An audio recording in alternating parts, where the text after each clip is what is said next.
poet. Kellyann Conway is a longtime poetic voice from the cafe days, a wonderfully compassionate voice and soul. Kellyann is a sound healer and poet, and she lives in Limpopo Province, South Africa, with her partner of 35 years. Her short stories have seen print in anthologies, including The Femme Mystique, Right from the Heart, lesbian short fiction, and in the award-winning literary journal Talisman. Kellyann is the winner of the 2010 Isabel Maynard Award for Writing. She is a performance poet using music to accompany the sacred verse of Hafiz, Rumi, and her own compositions. And I well recollect her book Crayola in Deep Gratitude from 2014, which has been described as a poetic frolic in the light that takes the reader through the many profound, extraordinary stages of awakening into the one heart. Love as a path that shifts the collective into one exquisite reunion of the absolute. What a voice we're about to hear, ladies and gentlemen. Kellyann, thank you so much. I'm going to mute me. The mic will go to you, and David will give you a little bit of a heads up when the time gets nearby. All right? Thanks so much. It's been amazing to get to be here again. Really, thank you. This was my poetic home for a lot of years, Sacred Grounds. So was a performing songwriter for a long time, and then I stopped writing and performing and doing anything. And I took a class at Skyline College, and my professor said part of my grade would be to find an open mic, critique 3 poems, and read one of my own. And I found it utterly terrifying, but I found my way to Sacred Grounds. And I just came in. I remember saying that I found it was a horrifically butt puckering experience to have to get up there and speak, but I did it. And it was this poem about being 45 and coming back into writing after a period of no writing for a long time. It's called Menopoem. I sweat words in my sleep, wake drenched in the midlife poetry that bursts through the fragile membrane of vowel and consonant to splatter across my silence. I tumbled back home in pieces, a verse here, a stanza there. Sometimes a polished phrase would blow through the back door, skitter across my sun-soaked kitchen to nestle in a corner with the other dust bunnies of language shed from my skin, laying in wait for my imagination to sweep me home again. So then, about a month later, I just came back again, and I just found so much kindness and such a welcoming environment. I wanted to say that in my Facebook birthday mentions yesterday, it was for Johanna Wedgwood, who had been facilitating the open mic for about 25 years. And she was so loving and wonderful. And in that year that I was reading with Sacred Grounds a lot, we lost Johanna, Carlos Ramirez, Jeannie Lupton, Chris Treon. They were incredible poets that I've loved so much being with every week. So I wrote this for them. It's called Welcome. The poets are serving manna bread and honey mead. Come in, sit down at our table. Sorry. Sit down at our table and sip a warm mug of clove mulled metaphors. The commas are browning up nicely in the toaster, and the poems that were bubbling hot and crispy in our collective ovens are now cooling, fragrant on the hearth. This aroma makes crinkles in the corners of life's eyes. And then, a little while later, Clara Sue and Jeannie Lupton and I formed a little trio of poets we called Poetria, and I wrote this for them. While trying to word paint our indelible connection, I looked for a palette of vast, hilarious, out-of-nowhere love. Maybe the kind of love whose language sounds like that cosmic belly laugh we call the Big Bang. But I couldn't get the colors right. I'll try again tomorrow.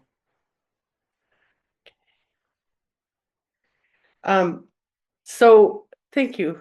So about 8 years, I moved to South Africa. My beloved Satguru, my spiritual teacher, developed Alzheimer's, and she is South African. She was living in the States for 30 years and she needed to come home. So I moved here with her, my partner and I, and we lived for about 5 years in the very rural part of South Africa that was in a reserve. I'd never been anywhere like this. It was just extraordinary reserve. And in addition to taking care of her, I was offered an opportunity to work with three poets who were from a high school in the most rural part of South Africa. They're from the orphan center. And a principal of a school brought them to me in a classroom, and we formed this slam team. So for about 4 years, me and these three wonderful young people, they formed, their group was called Scouts of Light Triple Slam. And they went up against adults and college educated adults, and they actually won a few slams. Well, the moderator of one of the slams called me and invited me to slam at the Women's Slam at South Africa Poetry Festival. And I was the only, non-African person who was reading with those women. And it was profoundly, I was just honored. So this is called Altar of Poetry. I wrote it for the women that night. Altar of Poetry. I place my candle on this altar of poetry, lit by the queens and warriors of language from every continent, united in a sisterhood of cadence and truth. I was born in the United States of America, a country saturated with the tears of your ancestors, built on the backs of your kidnapped kin. Slavery, rape, and murder created the wealthiest country in the world, while every human being bought or sold strip mined the country of its soul. Now, greed is bringing it down. Americans are hearing the last gasps of patriarchy as it crumbles under karmic debt. I am so honored to be here in this temple of rhythm and blood, where words are flung from fearless tongues, and we do not forget that somewhere outside this gathering of worded hearts, where we speak our truth through verses spun from sweat and power, girls and women choke on muted screams. We tell their stories when we tell our own, and we slam for them tonight. So part of the shock of being in this reserve, is a very an incredible piece of land in the bush that has a big fence around it, and there's a river, so the pythons and crocodiles and kudu and incredible antelope can come across the river, but not people. And I got the incredible liberation of walking around at night. And I realized how many years of my life I haven't walked at night. And I wrote this about what it feels like to be unafraid. It's called Delectable Bites of Darkness. Bush dark is different than forest dark. It's different than city dark. It's different than ocean dark. It's different than any dark I have chased through any tangled night.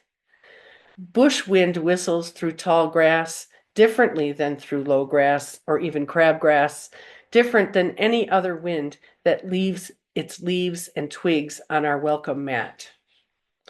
We saw a massive python a few feet from our door, big enough to swallow the leopard that leaves her paw prints by our car. A thorn tree branch ripped my legs into threads, but not on purpose. A scorpion fell from the kitchen thatch to look for water, but not to harm me. Shadows dance with no direction here in this land where everything is dangerous. I have stumbled upon shadows in the most unlikely places. I used to find any darkness scary, yet my fear here is so much cleaner. It's deliciously fragrant with the purity of present awareness. My fear is not caused by hatred or bigotry or inadequacy. My fear is not caused by predatory men. It is a stealthy, triumphant presence made of grace and perfect timing. I walk with caution and reverence among the insects and the animals who exist in peaceful co-creation with birth and death.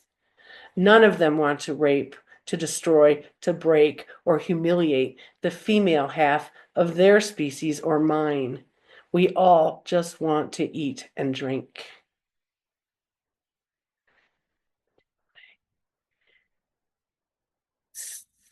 So our little so the houses are set up where there's a kitchen house and then there's separate bedroom houses that are around that kitchen house. I just want to say that in our kitchen house, tiny little bush babies, which are tiny little primates, live in our thatch. It's like the best thing ever. But we live at the bottom of a standalone mountain that's about the size of Shasta. And it's on the Nilotic Meridian that goes straight to Cairo. It's very powerful, powerful energy. And the mountain is called Madimole, which is Swahili for God is here. So this is called Madimole. Night doesn't fall like a feather in South Africa. It drops like a bowling ball. It rolls its twilight across the canyon and showers the bushveld with tired photons. Orange blossom honeylight sweeps into the sleepy face of Madimole. The Nilotic Meridian flows from her base through our yard all the way to Cairo and ends between the paws of the Sphinx. Instead of a dining table, our kitchen house has a long cherrywood bar with tall wooden stools. I sit here at dusk, facing the mountain, greet the evening air while insects and night birds begin to rock the fledgling darkness with a concert of pure expression. I take this time to try to attract a fetal poem from some faraway planet where they incubate in a solution of lost language. If I am still enough, one might choose me. What's that? How am I doing on time? You are halfway through. Cool. Okay. This is called That Much Love. The moon stood in the doorway of the sun to ask for more of what she was. She rang the bell, the porch light dimmed, the night became a velvet quilt. On a frozen welcome mat she lay, laughing in the knowing that even 1/1,000,000th of a moment spent in the rays of that much love was quite enough to keep her glowing until dawn. Nice. This is called Sunyata. Let's see. The lover and the beloved are one and the same. So neither can be betrayer nor the betrayed. Hope flies in on bat wings from the darkest of our caves, and light reveals a shining heart under mountains of decay. Fate and choice sit side by side, reading by an evening fire. Cats lay curled at their feet in moth and field mouse romping dreams. Dancing in the sacred now, we find eternity. In the nucleus of now, we find eternity.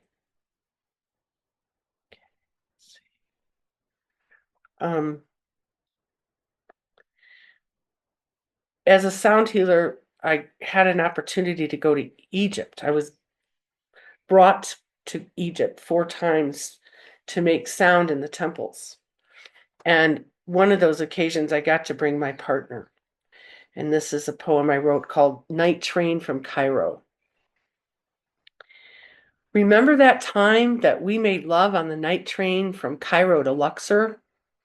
Songs from the minarets streaked across the dawning sky to mingle with the ghost prayers still ringing from the time of Muhammad, peace be upon him. There is no word in Arabic for what we were doing, as it is not a language of women, yet our cries met the call to prayer and echoed throughout time. We etched that moment on a tome inside our souls, and sometime If I am hurled back to form with only the taste of your name on my tongue and the silhouette of your breath on my neck, the sunrise on the Nile will illuminate that moment, and I will find my way back home to you. We've been together 35 years. Let's see. So I came from Detroit, and I was a runaway, and I was raised in a very violent and mentally ill home, and my mom almost killed us on a number of occasions. So I used to just plan running away. So there's a little trigger warning here. It's about child abuse. This is called vaccination against darkness. I was just going to say, the thing that stopped me from running away is I was afraid of the dark. And I just used to think I just can't wait till I'm big enough that I won't be scared. So this is called vaccination against darkness. I remember taking in small doses of the night to make the vaccination for darkness I knew I would need later on when I'd finally be big enough to run away. I would walk in shadowed places, inoculate in the blackened chill of coal bins and tool sheds. I would slink into the thickest tangle of night I could find, heart drumming a war beat, palms sick with dread, until my breath was deep and even. Through every hyper alert hour in bed, I imagined how I would leave late in winter on a full moon sky, maybe after an ice storm when the air would be light enough for me to read my favorite poet, Rothke. I wake to sleep and take my waking slow, I'd chant.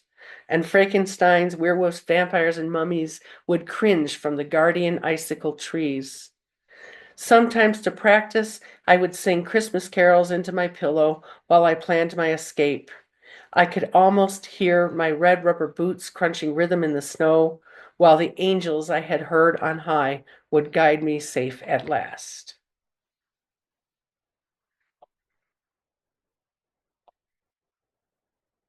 This is called flashback.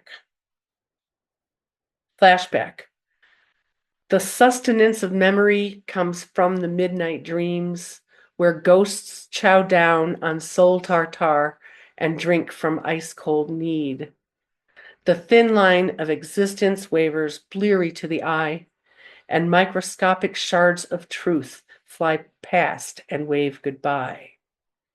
Flash forward. Photo negative silhouettes of a torn divinity flash strobe light through this moment.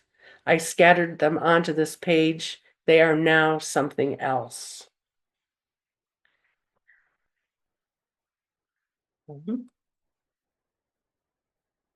I wrote this poem with at Clara Sue's kitchen table with Jeannie. It's called Communion. We used oyster crackers and sometimes Necco wafers as communion when we would play priest. I remember once, halfway through Mass, my sister and I stopped everything to run down to the drugstore to steal a roll of Necco wafers, since Flo had eaten all of the oyster crackers we had no communion to offer our congregation of stuffed animals, guinea pigs, and neighborhood cats and kids. I never let anyone else be priests, but they were all given jobs. I would scream holy murder if some boy tried to wrest me of my clothesline vestments on the ground that I was only a girl and girls can't give communion. One time, Billy Baker wouldn't kneel for his blessings, so I knocked him down. I sat on his chest and I held his nose closed. When he finally opened his mouth to breathe, I dropped in that pale pink toothpaste flavored Necco communion wafer with a "bless you, my child," and I didn't let him up until he'd confessed all his sins. Flo poured water on Billy's head for both baptism and absolution combined to save time. Flo never cared about playing priest. She preferred to play Sister Bertrille from the TV show The Flying Nun and stood behind me, flapping her arms all through Mass. Billy Baker closed our church by tattling that we only ever gave him the Pepsodent flavored pink Nico wafer, and we called him Sucky Baby. Our Paris priest defrocked me and made us polish the confessionals while saying 100 Hail Marys. I guess he missed the mercy of that prayer. I forgot to start my stopwatch. So where are we, David? How much time? 2 minutes. Okay, perfect. I'm just going to end with this poem right here. It's called Crayola in Deep Gratitude.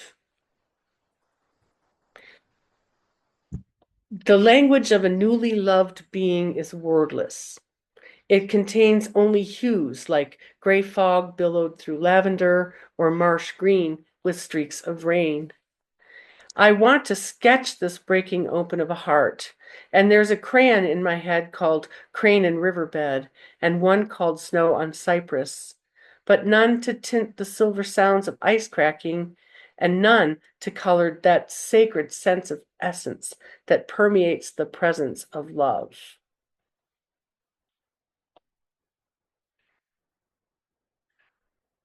Do I have time for one more? 1 minute. Okay.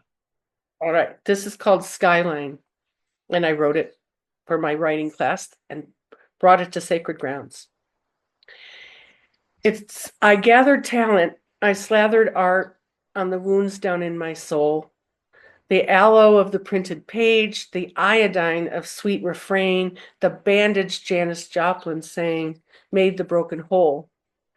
Someone told me long ago, and I believed it to be true, that buried underneath my scars was nothing that would travel far enough to heal a broken heart or even touch a few. I put some miles behind me, and I came to realize that tellers of these kinds of tales fear that they will be unveiled, and all the times they tried and failed crouch shadowed in their lies.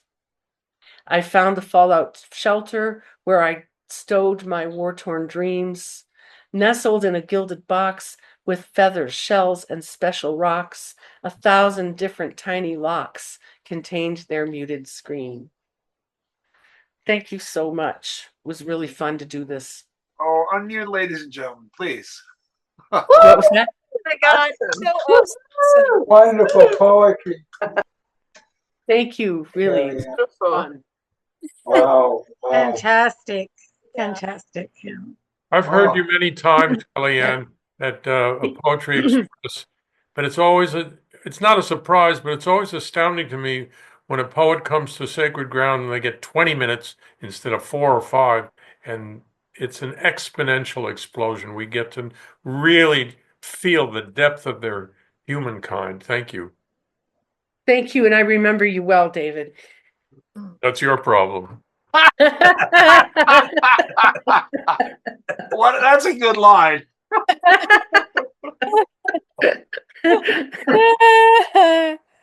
Oh, I wow. love the format of your presentation with bringing us into the scene and then reading the poem. I put it in the chat that it was like a high bun.